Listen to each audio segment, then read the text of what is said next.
Hi. So, I just wanted to take a minute to kind of update what's going on. So, I left Dubuque early today because I wasn't able to do what I wanted to do. What I wanted to do was spend some more time with my kid. But that's life. Apparently, I don't get what I want all the time. At least not yet. But I wanted to talk about my experience being in the Labor Day Parade in Dubuque, Iowa. And as we marched in the parade, we held up Bernie signs. We had a sign that had all of his big plans. And a lot of people don't understand how the plans work. They don't know that these things are already in use in other countries, and they have been for years and generations. And it isn't a strange thing. These things are already going on. There's already free college, free tuition, free healthcare. There are already debt forgiveness, and there's already been battles against the wealthy, against the corporations that seek to only get profit from their people.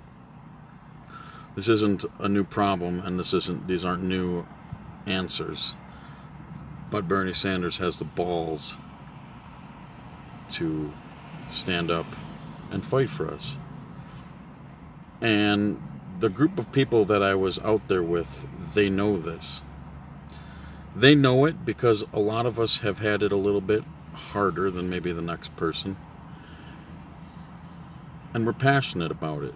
We're passionate about finally having a candidate who knows his shit, who isn't a liar, who isn't a used car salesman.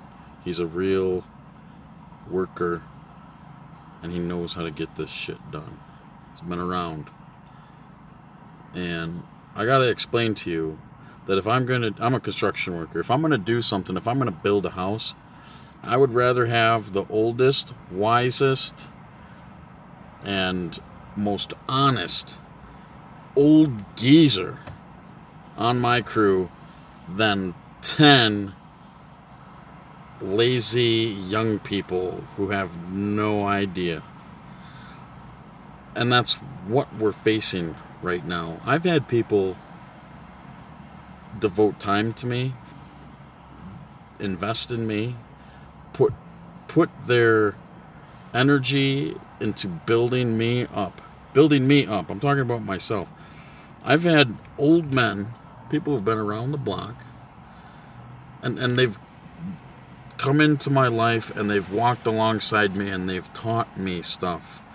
They've shown me the easy way or 10 different ways to do things, and they've set me aside and they say, do you see why you did this wrong? Do you see why Paul did this wrong? Do you see why these things are wrong? And this is how you can do it better. And they took their time to make sure that I did shit better, so that not only would my life be easier, but everyone's life would be easier, and everyone got our tasks done smoother, more efficiently, and ultimately made our company more money, or allowed me to be more successful, whether it be sports or whatever we're doing.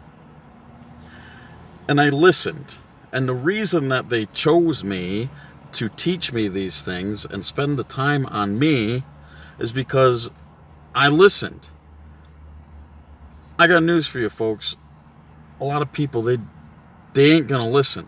So they never had somebody come alongside them and show them and teach them and invest time in them, because they just weren't there. They didn't have the capacity. They had too many things going on. It wasn't their time. Whatever it is.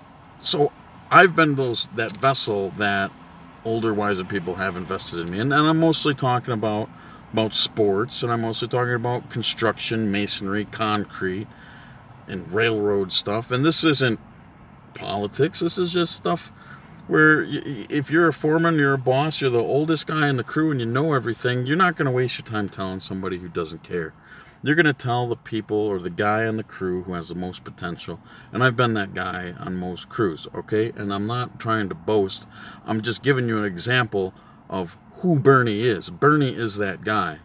Bernie Sanders, Bernard Sanders, he's been there. He's done it. He knows the corruption that's in the government. He knows about the wealthy who are running the shit. And he's always stood against them. Always, from the beginning. I'll say it again real slow. Bernie Sanders has always stood against the corrupt wealthy that is running our government. Always. And if you hear that, if you're lucky enough to hear that, and it still doesn't click in your head, that, okay, so he's not just trying to make up some magical fantasy from the Wizard of Oz bullshit. Okay, if it still hasn't stuck in your head, I'm gonna have to say that you're on the bench on this one. So back to the parade. We're in the parade and we're excited. We know that we've got the candidate who's golden, right? All the other candidates are basically just saying what Bernie's already been saying for years. All right? And we're marching. We've got some chants. So you got a bullhorn. We are representing the change that this country needs. And there's always that one guy, right? So we're going right down through Main Street, and there's one guy. Everybody's just sitting there and kind of just saying, all right, I see the Tulsi Gabbard crew. I see the Cory Booker crew. Oh, okay, there's the Bernie Sanders crew. They're the loudest. They got the megaphone. They're in it to win it, right? It's just one guy. And I'm telling you something, folks, and I'm not trying to be mean. I'm not trying to punch down on Dubuque. Okay? I have huge hopes for Dubuque, Iowa. Dubuque is like the city where the Union Army came together, and we got our bullets from the shot tower, and we went down, and we kicked General Lee's ass. Literally, that's what Dubuque is. Dubuque was the beacon of the Union Army that went down and kicked the shit out of the Confederate Army. And if we can win Dubuque, guess what? That means that we're going to kick the shit out of these... We're going to beat them up. We're going to win again, all right? Sit in my parking lot at Planet Fitness. So, like, back to the story. The one guy, okay? Big line of people standing up against the wall, going down Main Street. This one guy, all right? And this guy, okay, it'd be one thing. It'd be one thing if this were... Let's make an example. Let's say that he was a clean-cut, fit, well-groomed, with decent attire, you know, nice dental work, and had proper English and language. And let's say that he had a resounding voice that held stature from years of saying the right thing and standing up and making the right decisions. It'd be one thing if someone like that yelled at our crew and said, "How much is he paying you off so that we can be a socialist country? How's that gonna work?" And he's yelling, and he might not have said that exactly, but he was yelling at us and trying to insult us. And listen, this is the one guy out of thousands of people. And unfortunately, this guy was not a well-kept, looking good kind of guy. And I'm talking to anybody who's still on the bus with Trump. If you could have gotten a lineup of everybody in that parade and you wanted to choose the nastiest, dirtiest, grimiest, most crazy-looking person out of that whole entire parade, that was him.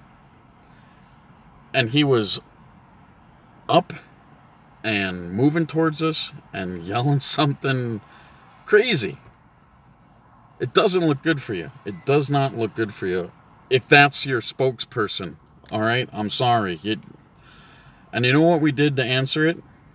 We looked away and we chanted, "Bernie, Bernie, Bernie," louder and louder and louder. And I'll tell you what, nobody noticed him. His voice was not heard. Here's some advice. If you want your voice to be heard, first of all, you're going to have to speak clearly, and you're going to have to speak loudly, and you're going to have to speak to everybody. And if you're going to sit there and you're going to yell at me, and you're going to try and get my attention while I'm busy supporting my candidate, and your goal at that point is to scream at me like you're mad at me for doing what I know is right for my country and exercising my rights for my country, you're going to lose. You've already lost. Don't talk to me. Talk to the people who are actually going to make the difference. And I'm telling you what, right now, if you're going to come across as somebody who's just going to scream at somebody who's perfectly within their rights, you've already lost. And you look really bad for everybody who you are standing with. It's not good. It doesn't look good. And it makes me sad. Because you guys don't even know what you're fighting for. You're fighting so that your money goes to the wealthy. You're fighting so that your wages stay lower. You're fighting so that you always have to pay insane amounts for your health care. You are fighting so that your children have worse education. Those are the things that you're fighting for. And I know that that's what you're doing because you're sitting there and you're yelling at me. You're yelling at me, and you're not going to convince me to say, oh, I guess you're right. I guess, yeah, the guy who's always been on the side of the people, he's wrong. That's what you're trying to do to convince me that you've lost. You've already lost, and you're so far gone. I'm sorry. I'm sorry. All those people at that parade, they're struggling. They're having a hard time in life for one reason or another. These people are not the elite. They're not the wealthy. They're not the people who have money enough for their kids and their kids' kids and their kids' kids' kids and then kids after that. These are not the people that have that. We were setting an example, and our chance of anger for the unfairness that's going on in our country was at them. And you can join us in the chant, and you can fight and make your life matter, or you can be like the guy who's yelling at us, and we're fighting for you. So, look, a lot of people...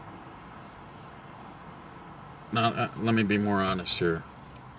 There are people in my life who don't like the fact that I'm standing up and making change, and I'm not backing down on this. They would rather me just be in a box and just agree with the suffering that everyone else is having. I'm not going to do it. Never have. Listen, I'm Greek. I'm Scandinavian. I'm Mexican. We don't fall in line. We fight. The Greeks were the first to fight the Nazis. Scandinavians, that area of Europe, fought Christianity as it rolled through Europe. We aren't going to just be like, hey, take all my money, take all the profit, make my life worse for my kids. It's not going to happen, okay?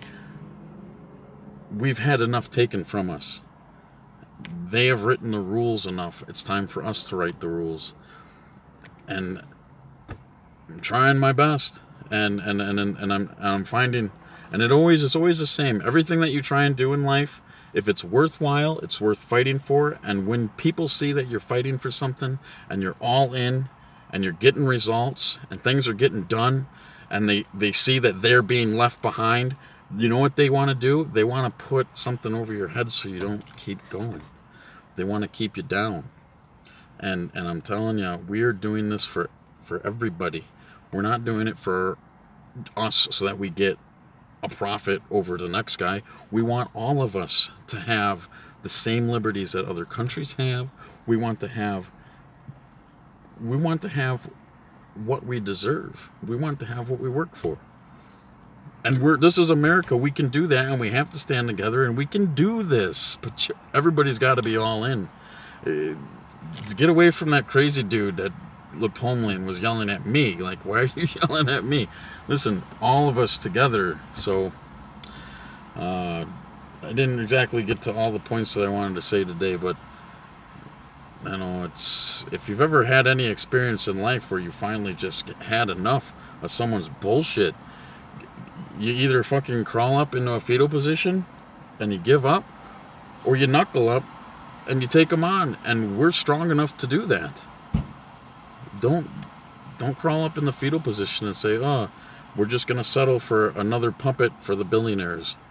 Do not. All of us, if all of us fight together, we can get this over quickly, very quickly. And let me tell you what, in my experience, when we got dummies that have ruined a job site, listen, it don't take that long to bulldoze that shit down to the ground and start over. Seriously. We can fix what dum-dums do, okay? If we all kick it into high gear, we'll be able to fix this stuff, and it'll just be a dark stain and a long history of a great country, rather than just a terrible, terrible country. We got to work together. So, but who am I? I'm just a bricklayer, just construction worker. You know, made mistakes. Some people, you know, I'm a bad guy in someone's story. So, just something to think about.